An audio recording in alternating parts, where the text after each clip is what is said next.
Hey guys, നല്ല fresh തിരച്ചു മീൻ കിട്ടിയിട്ടുണ്ട്. അപ്പോൾ ഇതിനെ എങ്ങനെ വറുത്തരച്ചകത്താക്കാം എന്ന് നോക്കാം.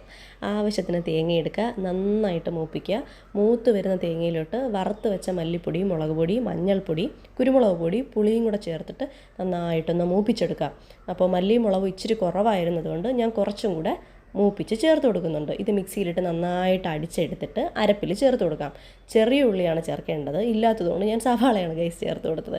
തക്കാളിക്കയും കറിവേപ്പിലയും ഉപ്പും കൂടെ ചേർത്തിട്ട് നന്നായിട്ടൊന്ന് മിക്സ് ചെയ്ത് കൊടുക്കുക കേട്ടോ. ഇത് സത്യം പറയാമല്ലോ ഗൈസ്, ഇച്ചിരി പുളിയും മുളകും മുന്തി നിൽക്കണം, കൂടി നിൽക്കണം. അടിപൊളി ടേസ്റ്റാണ് ചോറിൻ്റെ കൂടെ കഴിക്കാനായിട്ട്. നല്ല സോഫ്റ്റായിരുന്നു പീസസൊക്കെ. അതിനൊപ്പം കുറച്ച് ക്യാബേജ് തോരനും കുറച്ച് അച്ചാറും, പുളിഞ്ചിക്ക അച്ചാറാട്ടോ, പുളിഞ്ചിക്ക അച്ചാറും പുളിഞ്ചിക്ക ഒഴിക്കാനൊക്കെ ആയിട്ട് ഇങ്ങനെ വിരകി ഒരു ഉരുളയെടുത്ത് കഴിച്ചാലുണ്ടല്ലോ ഗൈസ്, സ്വർഗ്ഗമാണ് സ്വർഗ്ഗം. മസ്റ്റ് ട്രൈ ആണ്. അടിപൊളി ടേസ്റ്റാണ് ഗൈസ്. എല്ലാവർക്കും ഇഷ്ടപ്പെടും. ഇങ്ങനത്തെ കുഞ്ഞു കുഞ്ഞു റെസിപ്പീസിന് വേണ്ടിയിട്ട് എൻ്റെ ചാനലൊന്ന് ഫോളോ ചെയ്തേ കേട്ടോ.